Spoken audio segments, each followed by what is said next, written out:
This video is brought to you by Squarespace. I think the big overarching thing for me with this is empathy. There's really, certainly for some of the books, there is a line that's running through them, and that's working class, either industrialization or deindustrialization. You might go like, why do I care about the miners' strike? Yeah. Well, you'd have to read the book, wouldn't you, really, to find out? But then again, if you do street photography, a part of the reason I do it is a feeling of empathy for the people that are walking past me on any given day. In Mike Abrahams' This Was Then, just the last paragraph, which obviously ties into the title of the book, This Was Then, where he says, these photographs taken between 1973 and 2001 are of ordinary lives that are so often ignored and marginalised. This was then, but also now. And actually, what you've just said, so in another book, in Vulcan's Forge, in the back section, which is kind of following on from the photograph, so you find out what's happened to those people's lives and all this. I remember when this young American photographer came to document the factory, and how everyone who worked there was thrilled, but also befuddled. Why would someone want to photograph the likes of us? No one ever looked at people like us. I messaged you last night about what we were talking about today, and this photograph of this gentleman, Andy, where he's a young boy there, and now obviously this is 40 years later, 50 years later. I genuinely got a little bit emotional, where I was like, making that connection of what this photograph was 40 years ago and what it is now. I don't think the book was made with that intention, but it's a wonderful side product of seeing these ordinary people that they would never get highlighted.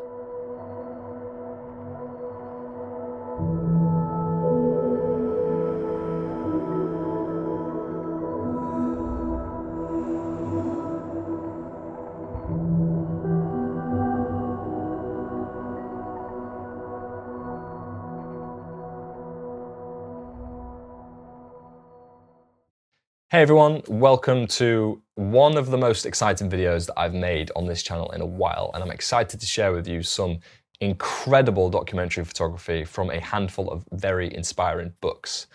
Now, these books have been supplied by Blue Coat Press, a London-based book publisher, and the publishers of the work you're about to see in this video. Now, they reached out to me 3 or 4 months ago suggesting that if I ever wanted to make any photo book videos from any of the books that they have in their collection, that I just had to reach out. Now, this sparked an idea. Firstly, that I could learn from some photo books and get familiar with work that I'm otherwise unfamiliar with. But it also sparked an idea to sit down with my good friend Paul Harrison, who is the most knowledgeable person and well-versed book consumer that I know. I thought we could sit down and talk about the books together, because anytime I have a chat with him about photo books, it's always incredibly interesting and I always learn something. So thank you, Paul, for chiming in this video and sitting with me for a couple of hours to go through some incredible classic British black and white documentary photography. So in this video, we discuss our thoughts on the books, what we've learned from the books, the meaning behind them, and some ideas on photo books generally in the round as well. So I hope you enjoy this video. Grab a cup of tea, grab some popcorn. It's about 30 minutes long. And if you are interested in any of the books in this video, then Blue Coat Press have kindly supplied a 15% discount, and it is on screen right here. And also I'll leave a link for everything in the description as well. Thanks again to Paul. Thank you to Blue Coat Press for supplying the books.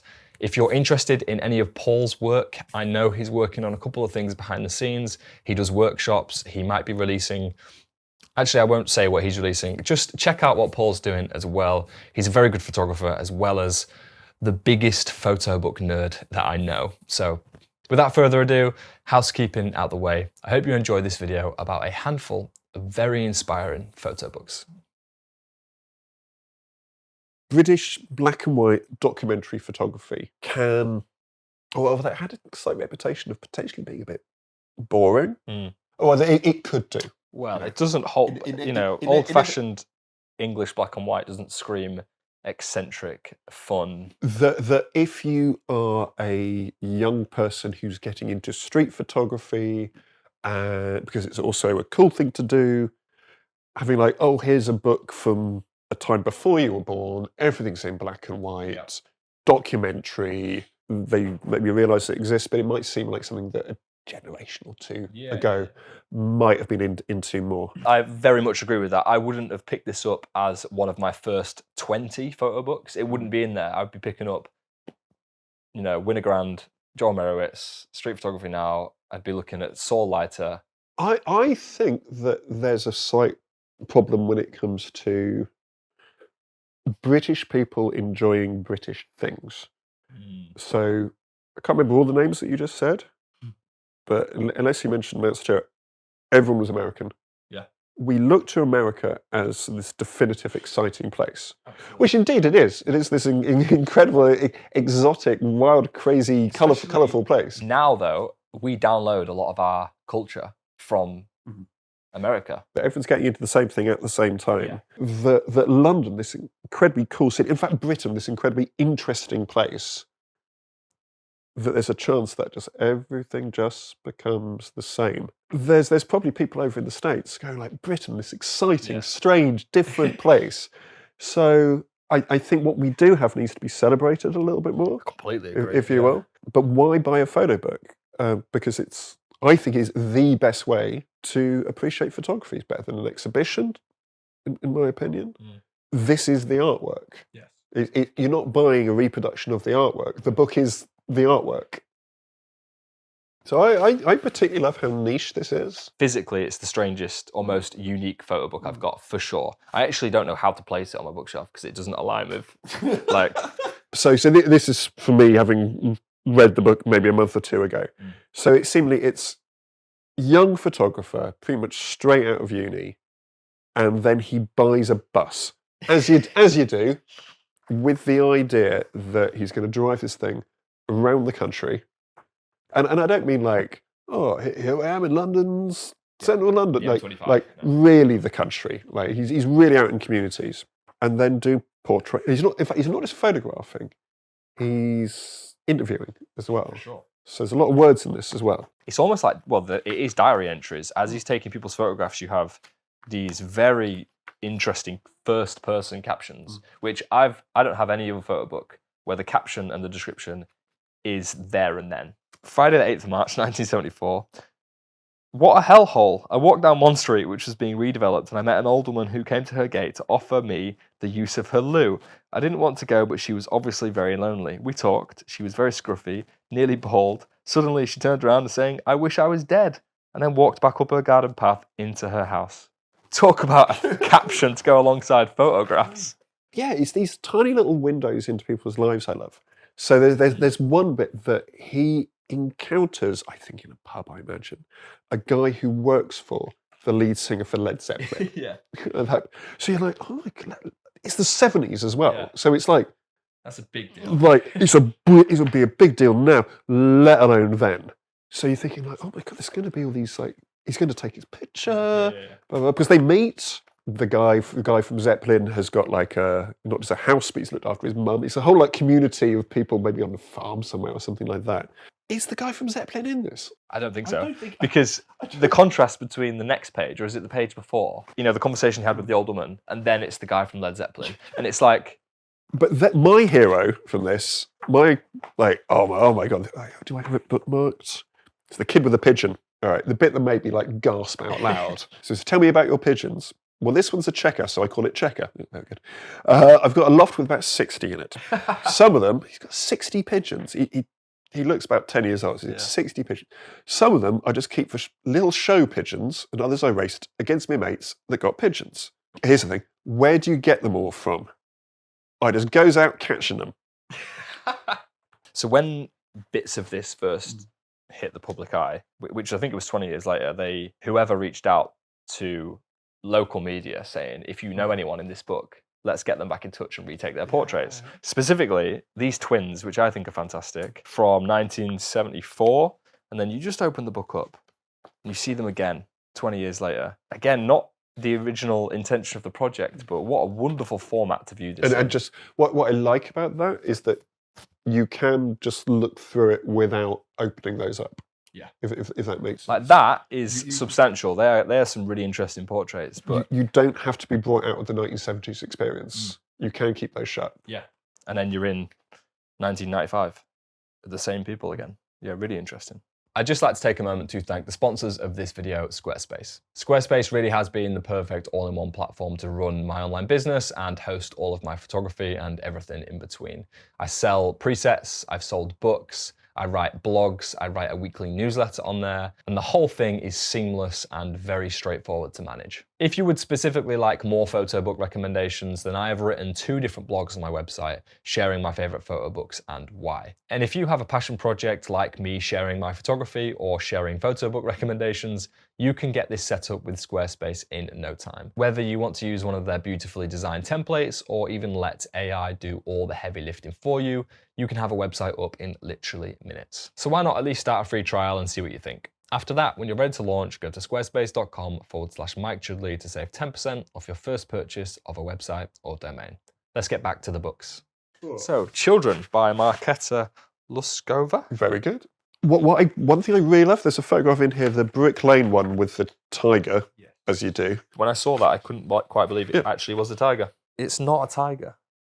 It's a lion cub. Well, that makes more sense, doesn't And the reason I know that because of how interestingly this is put together, on the inside of each page, they kind of fold in on each other, and then you can open it up and see the caption, which I've never seen before.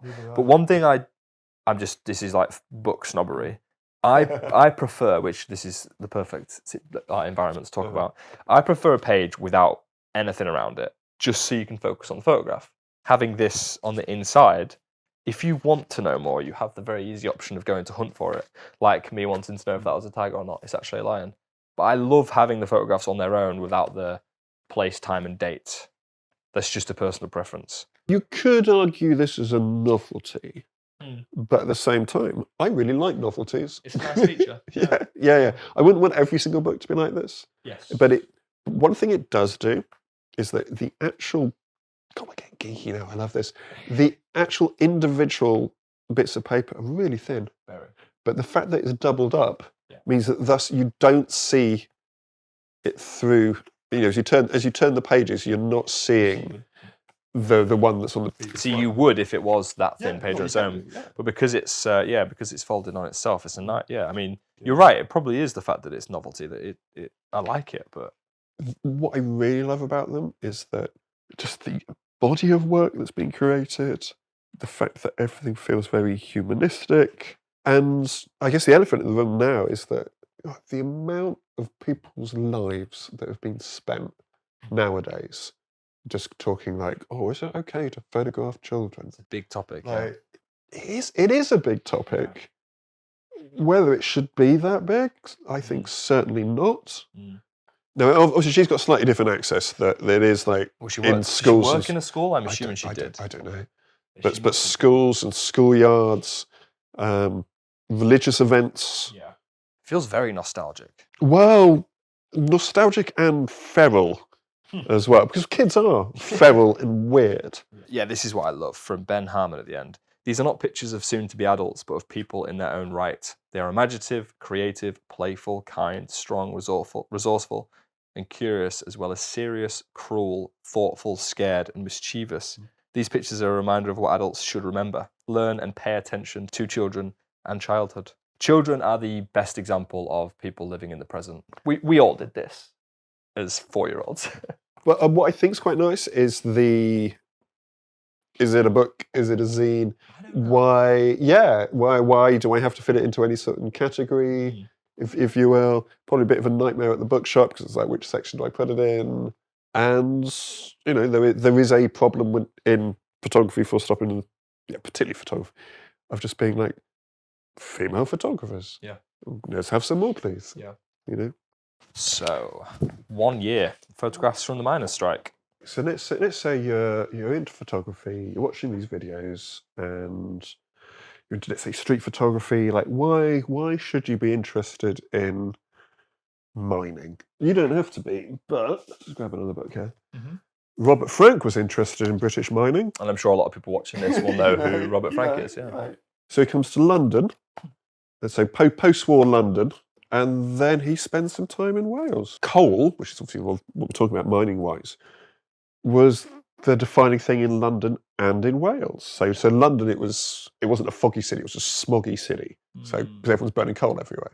Like all the buildings were blackened. But then when he's in Wales, sort of mining community, and then pictures of the miner and like covered in soot and so this incredibly exotic, strange thing of industrialised Britain.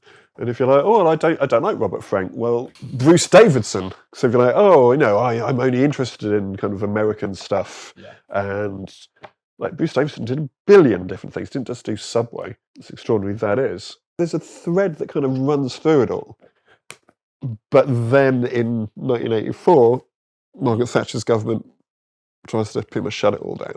So unlike the others we've looked at, this is not one photographer. This is a incredible collection of stuff.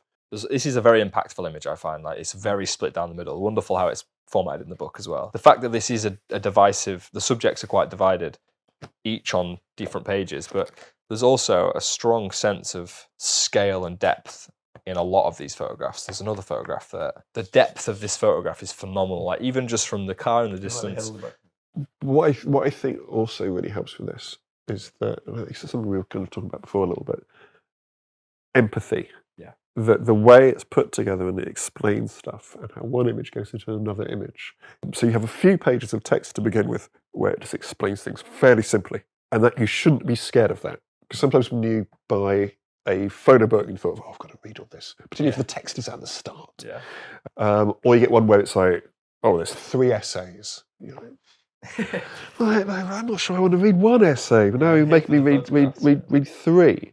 What I love about this is that text is needed, but it's just enough. You see, whereas the book on the road, that format, the amount of text really complements the photographs. Yes. Whereas this, it's very subtle, but it's enough. There's not a million photographs in this. Yeah. Photographs are quite large, or there's a lot of variation, there's a lot of difference. And then there's this section at the back, which is a good chunk of the book. Pretty much half of it. Yeah. Where instead it's how the photographs, many of the photographs that you've already seen, actually then got used. Yeah. Or I think there's one photographer in this who was not a professional photographer. He was actually a miner with a camera and just started taking photographs. So I'm looking at them now. His photographs he kept in a scrapbook. Yeah, so this seismic event that happened. So particularly people who were a little bit older than me, because I was like, 4 or 5 years old when the thing actually happened. Like, there's one incredible section of this that's explaining about how strangely the miners' strike is associated with the gay liberation. Yeah. So it's a small group of, it was men and women, in like Soho, central London, gay community, decided they want to fundraise for the miners' strike. Yeah, so this image here, London's lesbians and gays support the miners' group take part in St David's Day celebration in Neath Colburn Club. So you get sort of Welsh working class, industrialised, but also rural as well. Like this is not, there's no big city nearby or anything like that. And then Soho arrives. All the gays and lesbians come along to show their support. Yeah. Yeah. So this is an extraordinary photograph. Such a very tactile and I mean, like I said earlier, it smells like I'm there. What's this smell? Coal? Yeah, because you know the smell of coal, don't you? Smells. That's nerdy, that, isn't it, to care about the smell of a book. But No. Well, welcome to the club, my friend. Welcome to the club. But you are smelling glue. Yeah, yeah. Maybe it's the glue, yeah. Vulcan's Forge. So if one book is all about the end of industrialisation, or deindustrialisation rather, let's go back a bit to a decade before. So this is like 77 to 79. Yep. So the photographer, Janine, is it Wiedel or is it Wiedel? Wiedel. We're going to go for Wiedel. She's American, so we're going to go for Wiedel. If she was a German, it would be... Wiedel. All right. Again, there's not a lot of text. It's in chapters, and you get a tiny little explanation before each one. I like that. So again, it'll take you 5-10 minutes just to have a read that, and then you're back into the pictures if that's what you're after. But what I love, and this reminds me when I first sort of entered the world of work. So she arrives in Birmingham. She's bought like a VW camper van. Yeah. Because why not a bus? Anyway. Yeah. And she's like, how do you get in? How do you get access, essentially? And she notices everything falls quiet at lunchtime. Yep. She's like, where have they gone? And then she spots the pub. They are doing hard, dangerous labour. A couple of pints at lunchtime. Why would you not? Of course they are, yeah.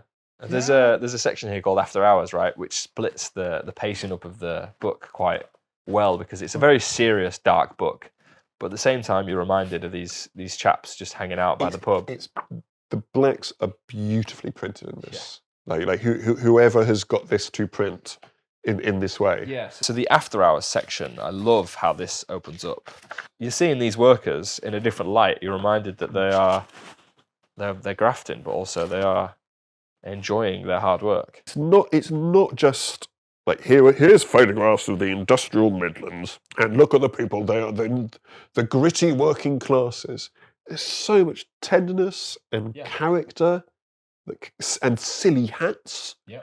In the book, you get these chapters. So the first one is this forge, which I guess the book title kind of comes from, at least partially. So you've had this one trade. Then next one, the jewellery quarter. So then you're like, oh, I didn't know about that. Well, does anyone want to see some pictures? We'll show you it. You imagine the pictures, some of them could have been from 100 years before. This is a nice reminder that if you were going down the lines of reading some of the more generic, most popular street photography books, documentary style work, if I just did that, I wouldn't have any idea about this world. It literally is like you're opening up into. It's as close to time travel as you're going to get, and that's exciting. If anything, it starts with the forge, which is quite tough work. The jewellery one, it drops down a little bit. Everything seems a little bit calmer. And then you're on to the next section is iron and steel. So they're not making things out of metal, they're making metal. But it's so post-apocalyptic, just extraordinary stuff. Yeah, like for me, slightly less so nowadays, because I've read many more photo books, but whether something was good or not for me, bear in mind, I'm in a room by myself when generally reading these books. It's if I'm swearing out loud. Like if I can probably be heard from another room. Yeah. And obviously this is a family-friendly video, so I will not repeat. Then we go to the coal mining section. Yeah, more coal mining. But the bit that blows my... Right, so she gets access to a normal mine, if you will. So kind of the classic images that you have of people down mines. There aren't really pictures in the Miners' Strike book of them actually mining. I can remember. It's more documenting the riots and the cultural, political impact. Yeah, so that's the type. But then she also gets access to what's called independent mines. All the small mines have kind of eventually all grouped together and all been bought out, and then it's one big mine. Yeah. Instead, it's how this thing would have started 100 years beforehand. That it's a field with a hole in it. Talking about the technical ability to take photographs in these mines, there is one part where she says, I left the shutter open for 3 minutes while I light painted with my headlamp. Just to be able to take a photograph. Salters Lane Footrill was one of the few remaining independent mines. It was run by 9 men and worked almost entirely by hand. It took many weeks to persuade the men to take me down. I was handed a hard hat and headlamp, and on the second day was allowed to take my camera and tripod, but no other lighting. I emerged head to boots covered in black coal dust and made my way through the central Stoke to the public baths, where I had to pay extra to fill the large tub 4 times to get rid of the ingrained coal dust. Wow. She had to have 4 baths. So this was then by Mike Abrahams. I made a video about this. Oh, yeah, you love this. I know. As indeed you should. I mentioned this in my previous photo book video. I think it's my favourite book of 2024. I love the fact that this, for me, the way that the book feels and looks kind of sort of bridges the gap between old Blue Coat books and the new ones. That this is compared to the other ones we've looked at, this is much more of a traditional photo book. Like its formats, like that kind of sort of shape. Yeah. So it's a period in British history where there's a lot of civil strife, if you will. So it's the rise of the far right, and the far right trying to march through working class and mixed areas, so ethnically mixed areas. And again, you might think, oh, this is all, hello Roger, this is all a long time ago. There was all the riots, was it only last year in the summertime? Yeah, around the country. Yeah. This is all from a long time ago. This was then, but also now. Exactly. There's not much text in here either, so it doesn't take you 12 hours to read it all, as we mentioned earlier. But there's a great... You can just be straight into the book. And the text is at the end. Yeah, and I love this, the afterword. Some people are more than a coincidence of people sharing the street, a room, a field. There's a tremendous sense of belonging. These people know who they are and where they are and why they're there. Nobody is present by accident or chance, although geographically separated and spread across 30 years. The people in these pictures have shared a common bond, which most of us would recognise as community. And I think you can see that. One of my favourites is the this double page here. It's actually somewhat quite regular, but I think they're beautiful photographs. That by rather than zooming in on these are the problems in society, just by taking one step back, we get a much sort of wider view of the times and us, and now, and how we have moved on, and how we haven't moved on, and like the shared humanity of it all. When I spoke to Mike, I spoke to him about this book. He said the thing with a lot of books is when you're showing off photography, it can be fun, and that's what street photography is for a lot of people. And documentary photography can be it is a hobbyist thing to do a lot of the time. But he said to me that actually Britain's got a darker undertone to it, and that's what all these books have in common as well. Yeah, that's real life as well, and I think these books are a good representation of that.